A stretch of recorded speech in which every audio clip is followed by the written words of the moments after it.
When you're alone and life is making you lonely, you can always go downtown. When you've got worries, all the noise and the hurry seems to help, I know. Downtown, just listen to the music of the traffic in the city. Linger on the side. Welcome to It's Around Town. My name is Trudy and I'm your host for this presentation today. I'm excited to be sharing with you one of Nevada County's best-kept secrets, the Grass Valley Museum. It's located right here in Grass Valley at 410 South Church Street, just a short distance from the center of town. The museum is a nonprofit organization that was received that designation in 1972. The state of California designated it a historical landmark building in 1973.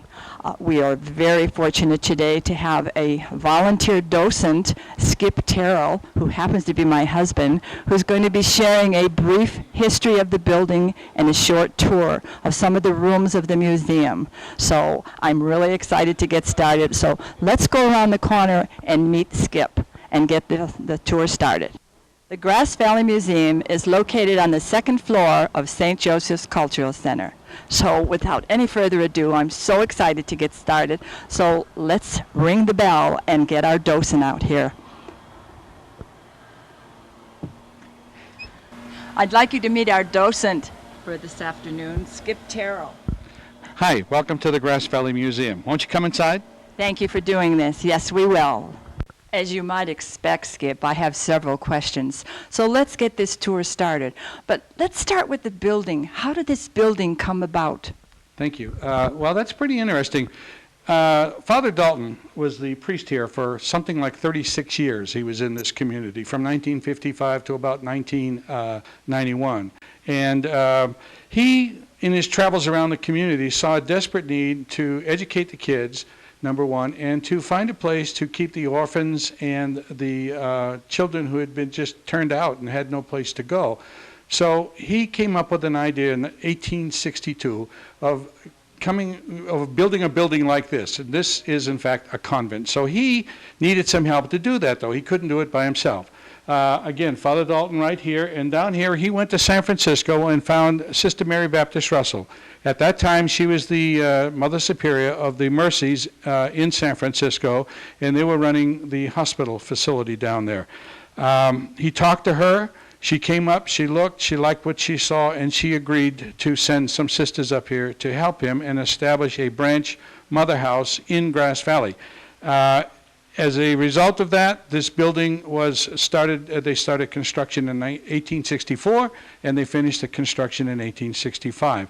One other little note we should point out is that in order to raise money to do this, besides going into debt, the nuns were smart enough to go out, the sisters in this case were smart enough to go out, and they sold bricks to the local community, so it was a sort of a community thing altogether in the process of building this whole building.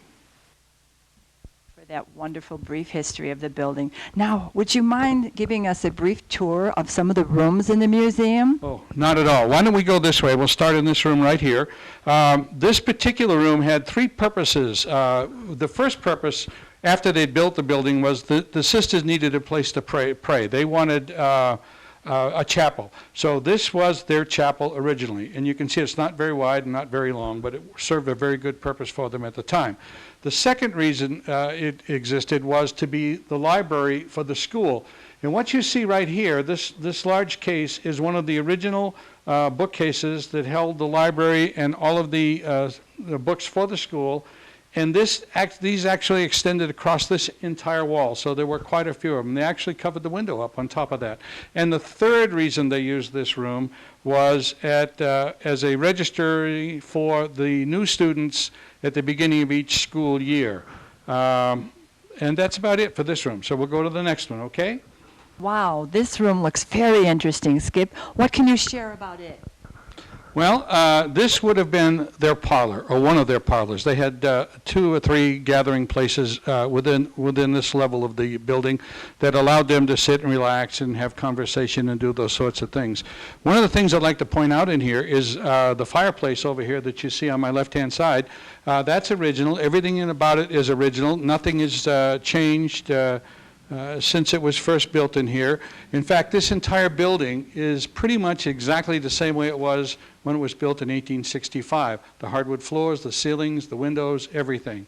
Another interesting feature in here is if you can see one of these doors, we'll pick this one over here, for example, you'll look at the door and it has the dark wood and the light wood. The light wood looks like oak, but in fact, it is pine, and it was painted to look like oak. It's kind of a lost art. Folks don't do that anymore, but it's an interesting feature in the building in itself.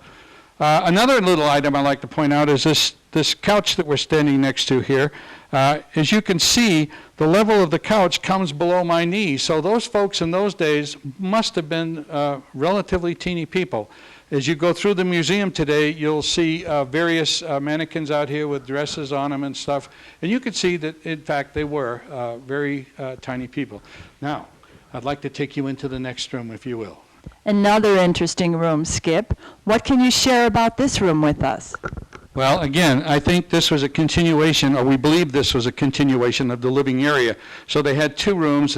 Several conversations could be going on for whatever reasons, and they could close these large doors that you see and have the privacy that they needed. But today we use it as, we call it the music room. And we call it the music room because around 1870, they were having a very serious debt problem here with paying the bills. And the bishop at the time decided he wanted to sell the building to the state of California because they were looking for some place to house the military here locally, and they thought this would make a very good barracks. But the sisters said, no, we love this place, we want to keep it. So they decided to open a finishing school in addition to what was already going on here for the local ladies from wealthy families within this particular area. And music was part of the curriculum. So what you see on the big frame here behind me is the actual curriculum for the musical portion of the ladies finishing school. And over here on my right is a very, very large old square grand piano. It was one of several that they had here that they taught the music courses on. Again, very, very interesting, a way that they were able to change from one type of venue to another in order to save this place. So let's go to the hallway. What is this room all about, Skip? Well, in fact, it's not a room. It's actually the main entrance into the convent itself. And in front of us over there, there's a set of double doors, very large, very wide, that has a grand staircase that goes down into a beautiful garden in the front of this building. And that's another area that if you have a chance, you should kind of wander through because it's absolutely gorgeous out there. What we keep in this particular area today are pictures that you see on the walls that represent the evolution of this building from its concept to present day. It also includes pictures of some of the folks who were prominent here, whether they be the sisters or the priests or whatever, and the building changes themselves, which are very, very interesting, and pictures of the classrooms through the years. What is this large picture here? That's a picture of Mother Mary McCauley. She happened to be the founder of the Sisters of Mercy. She founded that organization in Dublin, Ireland, a long, long time ago, and they have since spread all over the world, and they had a very big influence here in Grass Valley. So, can we go into the big surprise next, our classroom? Okay. This looks like a schoolroom to me. I remember some of these desks. What can you share about this, Skip? Well, this was, in fact, one of the classrooms in this building. They had a couple of classrooms on the lower level that were the preliminary classrooms, primary classrooms for the children, and then this was more of the 1st through 8th grade, if you will. But what you see in front of you here is a replica of that, and these desks in their heyday would have spread across the entire room. Today we just have them confined to this one side of the room. The other thing that's kind of interesting about that is that as typical of most Catholic schools, they would have had the girls on one side and the boys on the other, and the seat here for the teacher of the day. Do you have any other questions? What are those little holes in the... Oh, I think I know. Yeah. I bet you do. Those were for inkwells. When I was a child in school, we had those same types desks, and every morning, one of the students was asked to go around and put the ink in it, and at the end of the day, another student would be asked to take the ink out, pour it back into a reservoir, then clean out the little inkwells so they wouldn't clog up and everything. Very, very interesting. Nice point. Is this one of the habits that the nuns wore? I'm sure it was, or it wouldn't be here. We can call her Sister Mary Regina or something. How about that? Okay? Okay. Now, I'd like to take you into our next room and show you that. All right. Wow, Skip, this is a very interesting room. What goes on in here? Okay, mostly what happens in here is this is our work area for the docents. We have museum displays that we set up and break down and everything like that. So we come in here and we do the work from here, then carry the stuff that we're changing out into the other rooms and place them there and bring the others back. On that far wall in front of us, we have a series of cabinets where we house all of our dresses and costumes that we keep in the museum. They're all in acid-free bags so that they can be preserved. And over here, I'd love to show you this because when I was a child, my mother used to send me down to the corner store and say, okay, why don't you go down and get me a loaf of bread and a quart of milk? And I'd run down there and get it, and they'd give it to me, and I'd leave. But there was never a money change. I could never figure that out. It was some kind of mysterious dark secret. Then I come to the museum and I see this particular item. This item, by the way, was only made one place in the whole world, and that was in Alliance, Ohio, by the McCuskey Company. But there was a gentleman by the name that had the Plaza Grocery Store. His picture's on the wall over there. And he serviced the miners and the timber people who worked in the industries here. And they only got paid occasionally, like once a month or twice a month. So they would go into the store to get what they needed. And in the process of doing that, they had a name and a number on this little chart that you see down here. And they would get what they want, they'd write a tab for it, and then the clerk in the store would open this up, and these numbers on these things corresponded to the numbers next to the name. They'd put the tab in there, and then at the end of the month, they'd come pay the bill. Wow. And I found out what my mother was doing when I was a child after all that time. You weren't getting it free after all. No, we weren't. So. And what are all these pictures on the wall behind us? What you see up there is the only representation we have of Nevada City currently. And they are pictures of past periods in that particular town. The picture up on the far left was the grammar school, Nevada City Grammar School. Those buildings have been razed. They're no longer there. And then next to it, you see a picture of the Nevada County Courthouse as it was originally. Today, it's the same courthouse, but they've built a facade around that, and it looks quite different. And that pretty much goes on what's in this room. What I'd like to do now, though, is take you to a very special place, one more room in the museum before we end our tour. Thank you. Let's go. I don't think this would be one of my favorite rooms in the museum, but there are an awful lot of interesting things here. What can you share?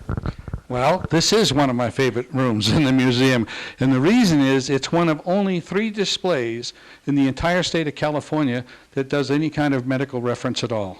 And in this particular room, what we have here is all of the stuff that the first doctor, all of the materials, I said stuff, that's really not a good word, but all of the materials and all of the equipment that the first doctor of Grass Valley brought to this area, and that was Dr. W.C. Jones. He came here in 1874, and there's a sign. That is his sign. It's actually his sign. Carl, not... Well, his name was W.C. That was his son. Oh. So that's a little bit more of the history of the museum here. Oh. But anyway, he was the first doctor to come to Grass Valley. He came here in 1874, and he came here from, of all places, Truckee. He also opened the very first hospital. And on top of the desk over there, you see a picture of that hospital, even as it exists then and today. It's just down the street from this museum on Church Street. Is that Dr. Jones in that picture? I cannot verify that. I do not believe so. That's just a picture, I think, that we have to make this look a little bit more right. Seeing it is directly behind me. But what you see here is the sterilizing kit on the table, the basins that would be used next to the operating table, the various types of things that you could sit or lay on to be examined. And I find that to be extremely interesting. He was very predominant in this community and had a very lasting effect on it. So again, Is that one of the outfits that the nurses wore back then? yes, it is a replica of that. You can see by its style and condition that it's very representative of probably the 20s and 30s. And the bags up on top of that cabinet? We believe those to be the doctor's actual bags when they did house visits, which we know none of those folks do that anymore. Some do. Okay. Okay, well. All right, the last place I have to show you then is our entrance hallway that you came in, and we have a display there that I'd just like to talk to you about very briefly. There are a lot of interesting things in this case out here, Skip. Once again, would you share what you know about some of these things? Okay, I'd also like to give you just a smidgen more history on this building before we leave. One of the things I need to mention, I think, is that this actually became a museum in 1975. And prior to that, the school moved, and the nuns, because there were so few nuns left here, and the school was going down in size and student enrollment, they moved from this building next door to the building that is adjacent to this one. And that was in the mid-60s. This entire building was empty at that time. One of the sisters who was still here opened a thrift store back in that classroom we were just in a little bit ago. And it was the first thrift store ever to be opened here in Western Nevada County. So a little bit of history there, and we'll give you a lot more when you come visit the next time. Oh, the thrift store, it moved downstairs in the lower part of this building, and it's been there ever since. This particular cabinet along here, I like to point out to folks because in the far left-hand corner, we have an article about a family that was very prominent here. Many of us know about Bridgeport, the covered bridge, the longest single-span covered bridge west of the Mississippi, if not in the United States. Well, there was a very prominent family who ran that bridge. It was a toll bridge, and their names were the Kneebones. And they have a display of their pictures and some of the clothing that their children wore from that time period here in the display cabinet. Along with that, we have displays on the high school football teams, the mine baseball teams, and some of the fire department bands and that sort of thing. So a lot of history just right here in this one small area. Music instruments, too. Yep, everything you could possibly see. We've only touched on a little bit today. I'm so glad you were able to come and visit with us. If you have any other questions, I'd be glad to answer them for you. But as far as I'm concerned, that's what I have for you today. Well, can you tell us when the museum is open? Oh, yes, very important. The museum is open from April through December. It's open from Wednesdays through Saturdays, 12:30 to 3:30 each day. We'll have a docent here to get you through. Now, if you can't come on those days and you have a special tour, some family coming to town, and you'd like a special private tour of the building, we can arrange for that if whoever wants that just calls our executive director or goes online and looks at stjosephsculturalcenter.org, and we can set that up for them and have someone here. How is this building maintained, and how do you fund the maintenance of keeping it up, dear? Yeah, very good question. We sustain ourselves principally by rent, by renting out the facility that we have here. On the top floor of this building, we have artist studios that are all rented by local artists, and they do their work here. On the lower level, we have a taiko drum group that practices here and rents a space. We now have a lady who is opening her own little studio for her piano work that she's done. She's locally a local person that moved back here for many years. We also have a dance studio. Back when we were in the assembly room that we were in, we were showing the pictures of Nevada City. Behind that wall, there's a dance studio there. They also provide us income, as well as St. Joseph's Hall. St. Joseph's Hall is used for everything from theatrical productions to weddings. And lastly, we have a second museum, the John Olmsted Museum, on the lower level that's run by... and the thrift store. And the thrift store, yes, but they're more connected with the school than we are with us. So, any other questions? No, that's it for now. I'd like to thank you for this wonderful, exciting display that some of the displays you shared with us, and it's my hope that just some of the things that people have seen here today will have them want to come back and walk through the museum perhaps through the cultural center and maybe visit the thrift store. And if anybody is interested in enrolling their children in the school, it is functioning from K through 8th grades, and you can call the school, and I will give you the number for that. I will also give you the number for anyone who might be interested in coming on a tour of St. Joseph's Cultural Center, coming to the museum.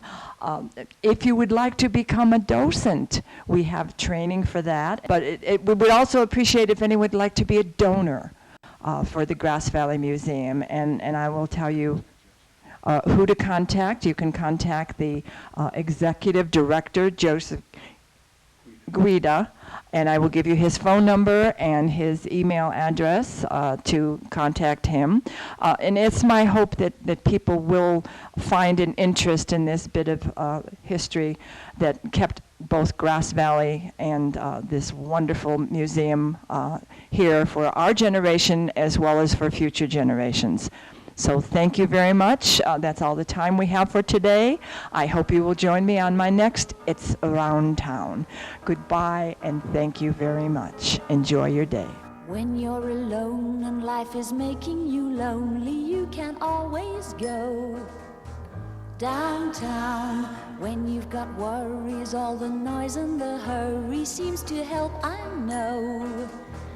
Downtown, just listen to the music of the traffic